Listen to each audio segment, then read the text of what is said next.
दैनिक Chhattisgarh channel देखना शुरू कर चुके हैं आप और छत्तीसगढ़ प्रदेश की आज की तमाम सभी महत्वपूर्ण बड़ी खबरों की शुरुआत जय जोहार और नमस्कार के साथ। छत्तीसगढ़ में बीते दिन कैबिनेट की बैठक हुई जिसमें कई महत्वपूर्ण फैसले लिए गए, जिसमें 4% डीए वृद्धि समेत शराब की बोतलों के होलोग्राम केंद्र सरकार के बनाने समेत कई महत्वपूर्ण निर्णय शामिल किए गए हैं।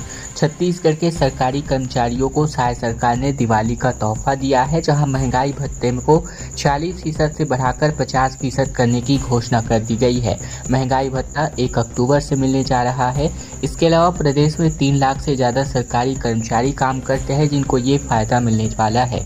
नवा रायपुर स्थित महानदी भवन में बीते दिन हुई साय कैबिनेट की बैठक में ये निर्णय लिया गया, जहां प्रदेश में बिकने वाली शराब के बोतलों के लिए होलोग्राम अब केंद्र सरकार बनाने जा रही है। साथ ही धान खरीदी 14 नवंबर से होगी और राजनीतिक आंदोलनों से जुड़े एफआईआर वापस होने जा रहे हैं।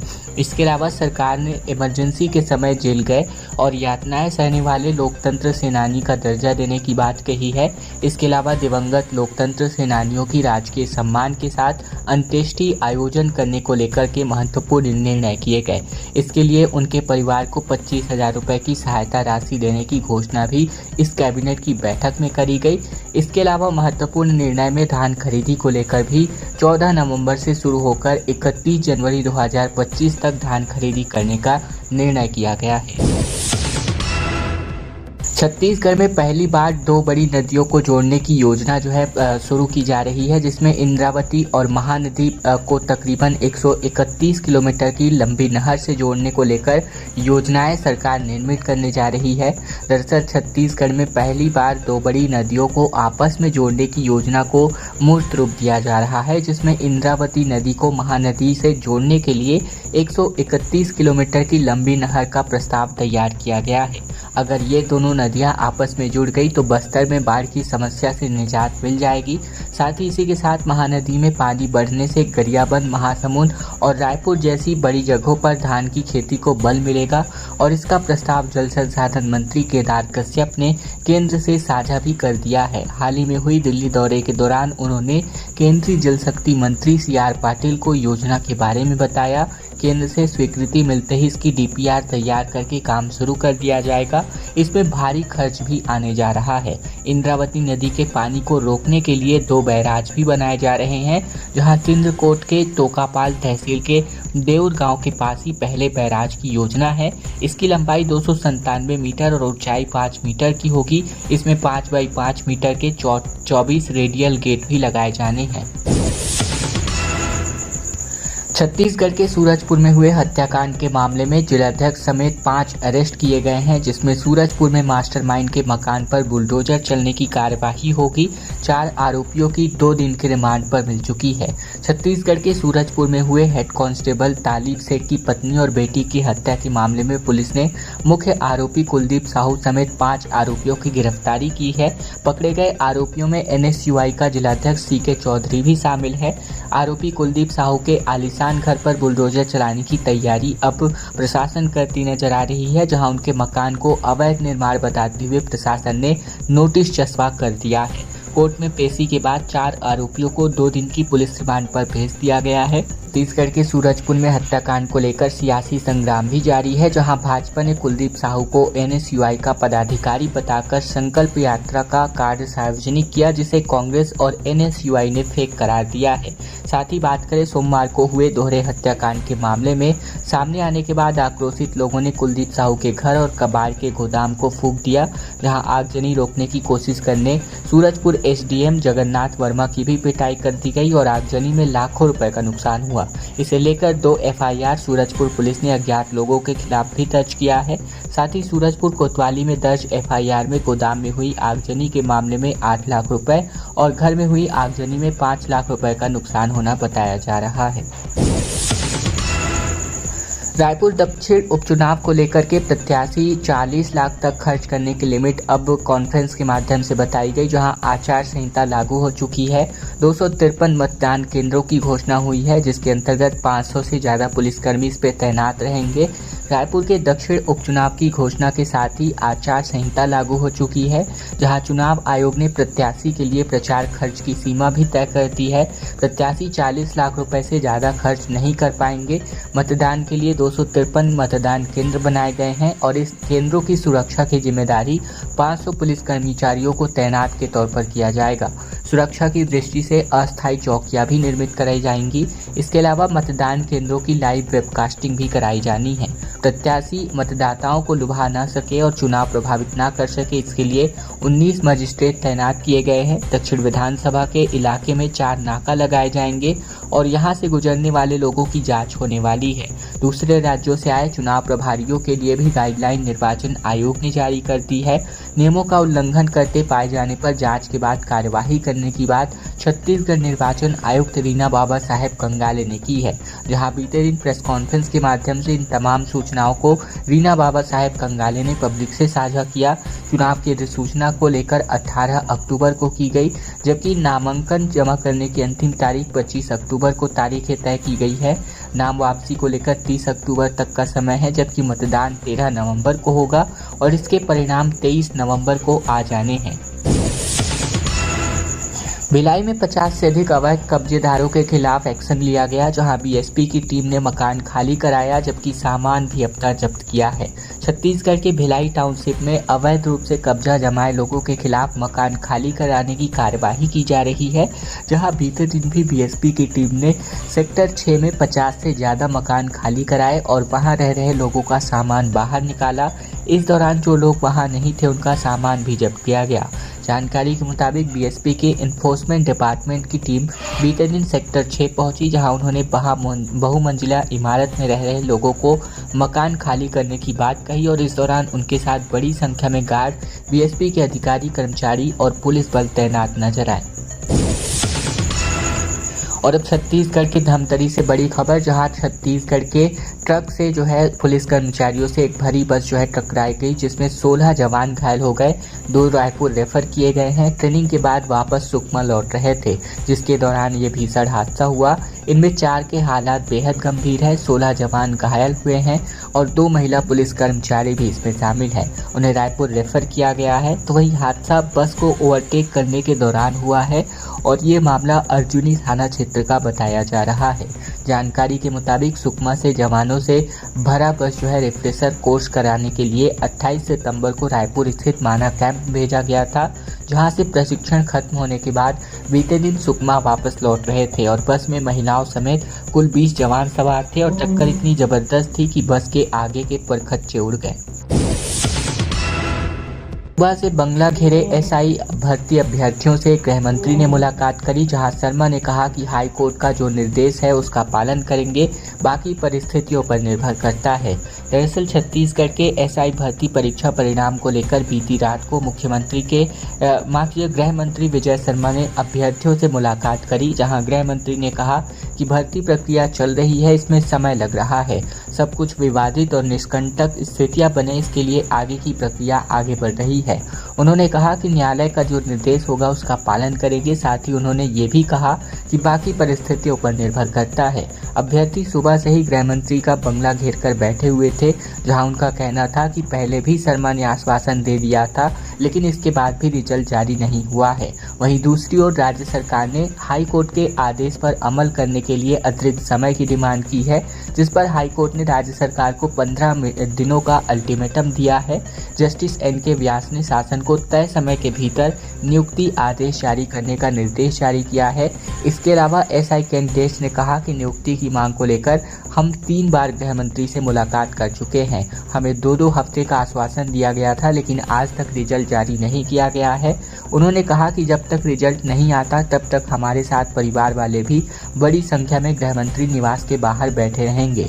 इससे पहले रिजल्ट की मांग को लेकर अभ्यर्थियों ने रायपुर के अलग अलग जगहों पर अलग अलग तरह से प्रदर्शन किया था, जिसमें भीख मांगना, आमरण अनशन, मुंडन संस्कार, रक्तदान कार्यक्रम, स्वच्छता अभियान और महायज्ञ जैसे कार्यक्रम करके सरकार का ध्यानाकर्षण करने के लिए आंदोलन चलाया गया था। आने वाले 3 से 4 दिनों तक छत्तीसगढ़ में बरसात के आसार दिखाई दे रहे हैं, जिस पर रायपुर, बिलासपुर, बस्तर और सरगुजा संभाग के जिलों में बारिश होने की संभावना एक बार फिर से बनती नजर आ रही है। दरअसल शनिवार तक बारिश की चेतावनी मौसम विज्ञान विभाग ने छत्तीसगढ़ के दक्षिणी हिस्से बस्तर को लेकर दी है, जहां संभाग के ज्यादातर जिलों में हल्की से लेकर के मध्यम स्तर की वर्षा हो सकती है। वहीं रायपुर, बिलासपुर और सरगुजा संभाग के जिलों में बौछारें पड़ सकती हैं। मौसम विज्ञान विभाग के मुताबिक देश भर से मानसून लौट चुका है और अगले 2 से 3 दिनों में बस्तर से भी ये लौटने की संभावना है। ऐसे में लौटते हुए मानसून के असर से प्रदेश में 3 से लेकर 4 दिनों तक उत्तरी और दक्षिणी छत्तीसगढ़ के कुछ ही जगहों पर बारिश की संभावना निर्मित हो रही है।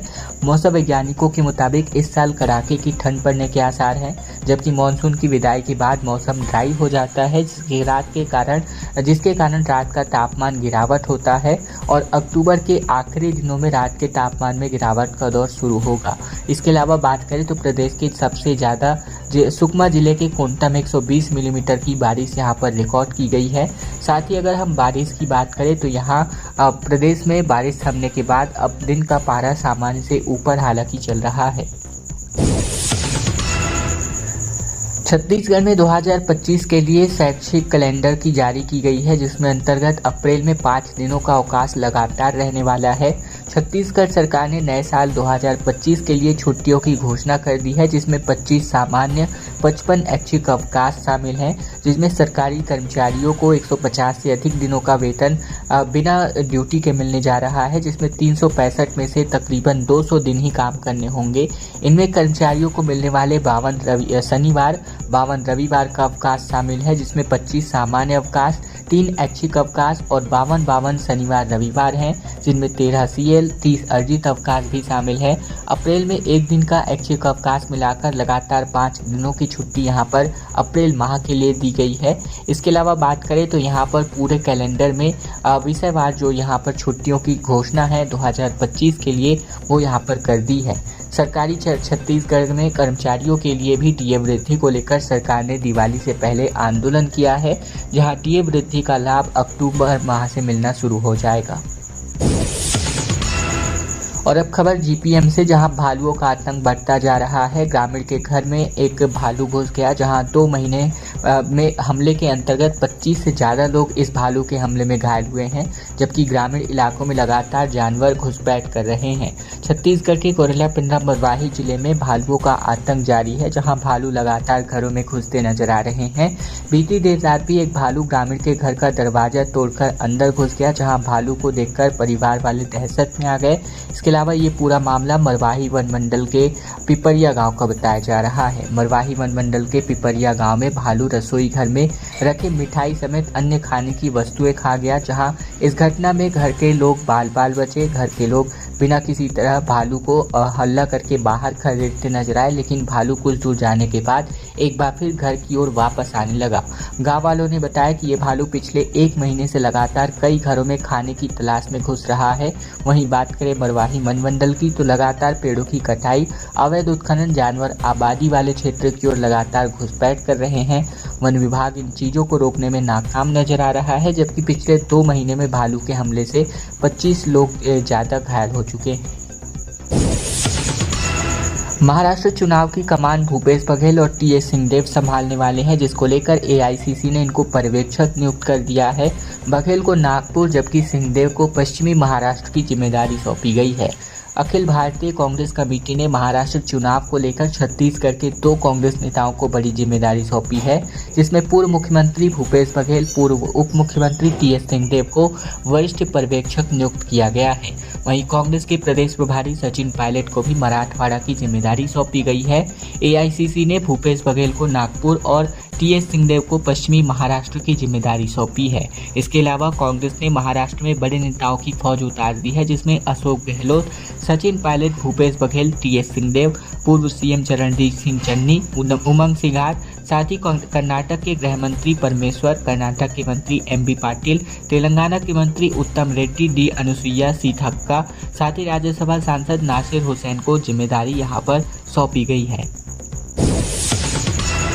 41 दिनों से रिजल्ट बंद लिफाफा में कैद है, जिसमें 38,000 लोगों को इंतजार है रिजल्ट का। 4 सितंबर को व्यापमं ने मंडी बोर्ड को लेकर के यहां पर रिजल्ट भेजा हुआ था। छत्तीसगढ़ राज्य कृषि विपणन मंडी बोर्ड में सहायक संचालक, सचिव, वरिष्ठ सचिव कनिष्ठ के तकरीबन 30 पदों पर भर्ती होगी। इसके लिए व्यापमं से लिखित परीक्षा आयोजित हो चुकी है और इस परीक्षा को रिजल्ट व्यापमं तकरीबन 4 सितंबर को बंद लिफाफे में मंडी बोर्ड को भेज दिया गया था और अब 41 दिन बीत चुके हैं। इसके बाद भी ये लिफाफा अभी तक नहीं खुला है।